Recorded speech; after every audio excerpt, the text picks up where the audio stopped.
He was a consistent defender of abortion rights. I think it's up to the woman.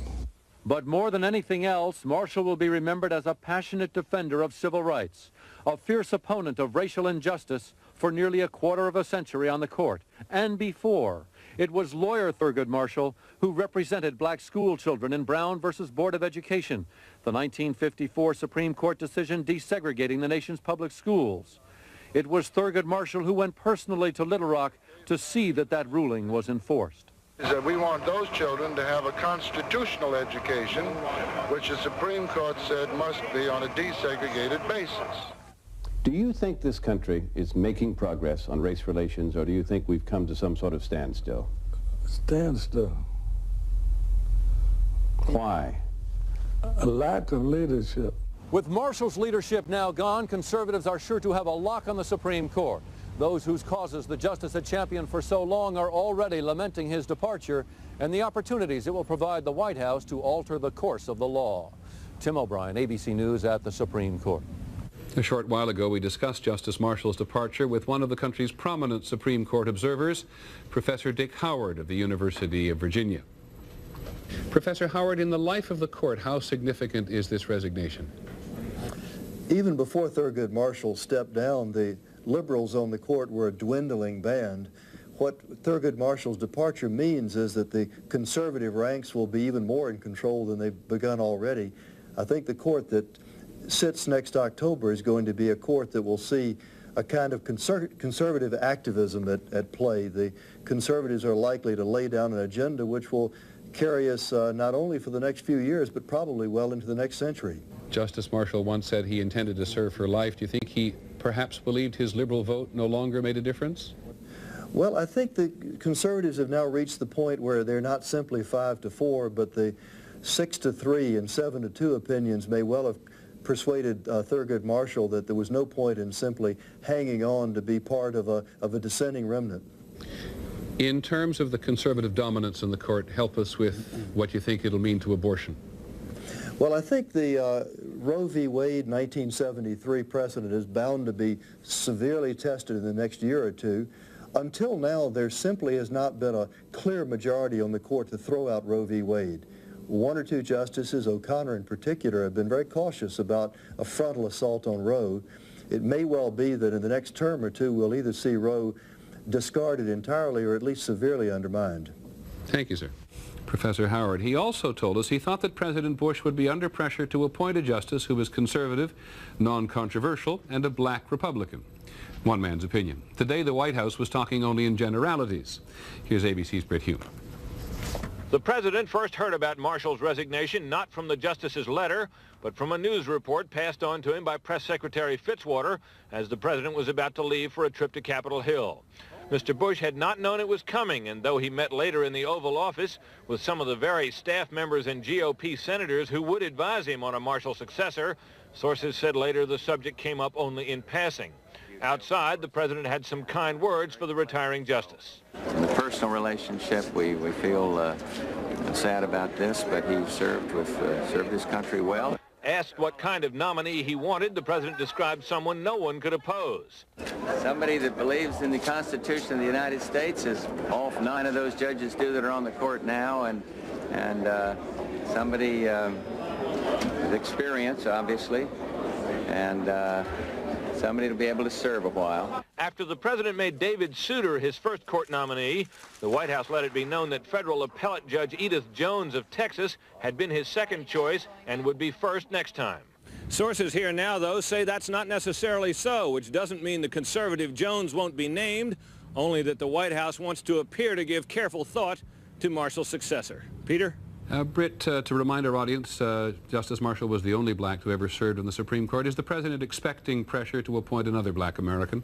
You bet he is, Peter. I think that pressure is bound to be forthcoming, and it will be maybe difficult for him to deal with it because at the same time he'll be under intense pressure from conservatives to keep his campaign promise to name conservatives to the court. Conservative black Republicans, there are a few, but they're not a lot. Okay, Britt, thanks very much. Also still standing by in Washington is our Supreme Court reporter, Tim O'Brien. Tim, your views on this question of abortion. Is the constitutional right to have an abortion a dead issue now? Quite possibly. I agree with Professor Howard, who said it's in grave trouble, but the betting here is that if Roe versus Wade were to come up for a vote, it would likely be overruled, and quite possibly with votes to spare. Of course, it depends on who the president names to succeed Marshall. If the president were not to name a conservative, Tim, would it still be overturned in the next session, do you think? Well, there's a very good chance. It depends if a case could get up here that quickly. Some believe it might take a term or two. But Roe versus Wade has long been in trouble, and this could be the death knell. There have been two decisions from the Supreme Court today which are certain to reinforce the perception that this is a law and order court. In a series of rulings this year, the justices have enhanced the powers of the police while limiting the rights of defendants. Today, the court took the highly unusual step of reversing two of its own earlier decisions. This time, the court has ruled that juries considering the death penalty may hear evidence about the character of the victims and how survivors suffered because of the crime. Here's ABC's John Martin. Purvis Payne was convicted in Memphis of brutally murdering Sharice Christopher and her daughter, Lacey. Her son, Nicholas, stabbed many times, survived. When it came time to sentence Payne, Nicholas's grandmother told the jury what her daughter's murder meant to the boy. And all I told him was that he cried for his mom, and he'd come and tell me he was worried about his sister Lacey, and he couldn't understand why they didn't come home. The prosecutor urged jurors to vote for the death penalty to avenge Nicholas. I told the jury that somewhere down the road, little Nicholas Christopher is going to want to know what type of justice was done. Payne was sentenced to death and appealed. Today, the Supreme Court ruled it was proper to balance the rights of victims against the rights of defendants. In a 6-3 decision, Chief Justice William Rehnquist said, for the majority, victim impact evidence is simply another method of informing the jury about the harm caused by the crime. Defense lawyers attacked the decision. When the jury starts considering emotional arguments as opposed to facts, as opposed to law, then there is no justice. And that's the problem with this decision. Attorney General Thornburg, who had personally argued the case, disagreed. We stood up for victims in this case. For all too long, the victims got in the fast shuffle as we've concentrated on enforcing the law against criminal defendants and protecting that defendant's rights during court proceedings. Until today, the Supreme Court had allowed victims' families to be heard in most other cases, but not those involving the death penalty. Now, convicted murderers and jurors will be able to hear the wrath and sorrow of those left behind. John Martin, ABC News, Washington. In Yugoslavia today, the federal government is escalating its use of military force to restore its control over two republics seeking independence. All day, tanks from Yugoslavia's army moved into Slovenia, one of the two republics that declared its independence this week. The Slovenian people are resisting. Tonight, a report from one of our British associates, Jeremy Thompson, who is in Slovenia. Yugoslavia's army smashed its way into Slovenia. Barricades erected by the Slovenes to protect their capital, Ljubljana, were brushed aside. As this amateur video shows, there was resistance. Angry Slovenes stoned one tank as it barged through. The army's commanding general warned that his troops would use all powers to crush the resistance. To the Slovenian people, this was no less than an army of occupation. Many believe the troops would not have marched in if there had been international support for their independence. Without the support of Europe and without the support of America, this wouldn't happen, of course. They wouldn't have the strength, they wouldn't have the courage to do this. But as more armored columns bore down on the capital, Slovenian defiance was growing. In one town, local police commandeered a train to block the army's progress. As townsfolk cheered, the troops were thwarted. At Ormoz, Slovenia's own defense force blew up an oil tanker to stop Yugoslavian troops heading off to secure the national borders. But some tanks had already reached the frontier with Austria. As if to show to the outside world that Yugoslavia's central government was still in control of its borders, the tanks fired live charges to clear another roadblock. So far, there's been no serious bloodshed. The Slovene army apparently content to prove that these Yugoslav troops are the aggressors. But the Slovenes warn that if it comes to it, they will fight for their independence.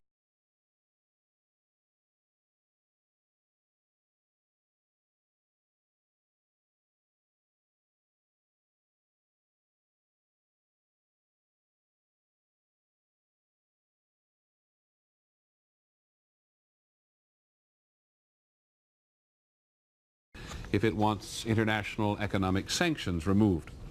The UN's most important mission in post-war Iraq is to provide at least a sense of security for the Kurds. But just as those UN nuclear inspectors were powerless to stop the Iraqis from moving material at that army base, UN police do not have the power to protect the Kurds.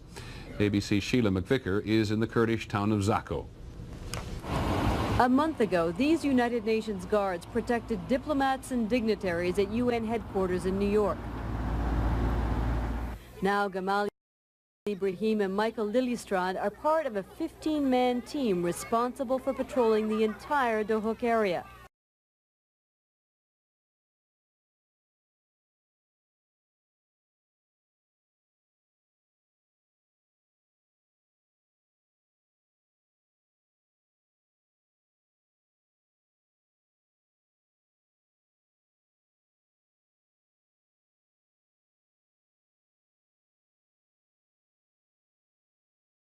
The UN says there are 120 guards in all of northern Iraq, from the Turkish border to Baghdad.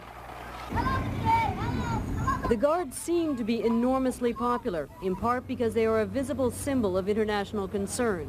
But they are just a symbol. They are far too few to provide real defense. The guards were not allowed to talk to us publicly, but in private, some described their job as dangerous. The streets appear calm now, said one, but underneath, there is tension. The UN guards are so lightly armed they can only be effective if everyone plays by the rules. The Kurdish fighters don't start shooting, and the Iraqi army stays out of town. The guards themselves say they need and rely on the continued presence of the coalition troops. But what those troops will do and exactly where they will be based is not clear. Every day, some troops leave. Some troops prepare to leave, then have their orders changed. Still others arrive to replace those who have gone. Everyone is waiting for political leaders to make final decisions. Several times a week, Jay Garner, the top U.S. general here, checks the whereabouts of Iraqi troops. They are close by and in large numbers. What we're really doing right now is keeping the Iraqis out of the area, and keeping the special police out, and keeping the Iraqi military out. We've done what we came here to do, and what's necessary now is to give the Kurds a feeling of security. And neither the international community nor the soldiers here are any longer pretending the small UN police force can do that job alone. Sheila McVicker, ABC News, Northern Iraq. On the American agenda tonight, what the poorest of America's children can expect of America's politicians. For the last couple of weeks, as you know, we've been focusing on American children in crisis. And this week, what the National Commission on Children is recommending to improve their situation. Now, as every politician knows, to argue against helping children isn't very good politics. Every politician also knows that children don't vote. Our agenda reporter tonight is Cokie Roberts. The need to pull children out of poverty and protect their futures pushed the Commission to reach broad consensus on several recommendations. Chief among them, $1,000 for every American child, tax credit for those who pay taxes, cash for the poor. Here's how a conservative Republican reacts to that idea. I think it's a great idea. I've been advocating it for years. And how a liberal Democrat reacts. Well, I also think that's an excellent idea because what you can do, you can tax it away from the people who don't need it and make sure that the families that do need it get the money to raise their children. That would make it seem as if the chances of Congress enacting the tax credit are good, right? Ask Republican leader Bob Dole what he sees as the likelihood of legislation this year. 0 or less. Maybe we should fund it. We ought to find a way to fund everything they recommend. But I just say in the real world, I mean the real world being here, how do you raise that money? The commissioners suggest ways that money can be raised. They propose alternatives including combinations of tax increases on luxuries, tobacco, liquor, gasoline, and spending cuts on defense, farm subsidies, the space station. Now Congress must decide if the programs for children warrant choices like those. That's one thing we don't do much around here. We don't make choices among competing programs, priority choices, if you will. The problem, all programs have constituencies. One member's high priority item is another's candidate for the budget acts. And for all the talk about the need to help families, most say the proposal's overall $56 billion price tag is out of reach. That's about a fourth of what they estimate the S&L bailout to be. Still, quite a hill to climb. Good luck to you fellas. That hill could be scaled easily if the president led the charge, as he did for the Persian Gulf War. The commission's chairman insists. The president has been accused, maybe truly, maybe not truly, of not having a domestic policy. I cannot think of a more compelling domestic program for him than saying, we want to put children first in this country. As chairman of the commission, the high visibility Rockefeller has reaped from the children's issue leads Republicans to suspect his purpose is political, a head start for his possible presidential campaign. That means the Bush administration won't give the commission's finding any ringing endorsement. There's the assumption that pouring large amounts of dollars into the crucible will lead to improvements in the problem. I think we need to look carefully and make sure that that is the case before we invest such dollars in tight times. Democratic leaders have not rushed to embrace the commission's report either. They, like many in Congress, worry that spending so much for children who don't vote might mean cutting programs for people who do, like the elderly. There's nobody here lobbying for the infants or the young children or the teenagers. Can you do that? Since children neither vote nor lobby, will this commission report go the way of so many others in Washington, left to gather dust in some forgotten corner? I hope it doesn't sink. I hope that we don't ignore it. What it takes is real leadership. I mean, we all know that children are in trouble, but we don't have any collective sense of community that they are our responsibility to deal with them. It will take that sense of collective responsibility for the Congress or the President to do more than take small steps. Sweeping changes for children will come only if the voters demand it. Then the politicians will follow. But don't look to Washington for leadership on kids, no matter what a commission recommends. Cokie Roberts, ABC News, Capitol Hill. Just before we leave, a review of story of the change at the Supreme Court, one that could shape the court ideologically for a generation to come. Justice Thurgood Marshall has announced he will resign from the High Court just as soon as his replacement is confirmed. For 24 years in the court, he's been an outspoken advocate of civil rights and individual liberties. He is retiring, he says, because of his advancing age and medical condition. He is 82 years old. That's our report on World News Tonight. I'm Peter Jennings. Have a good evening. Good night.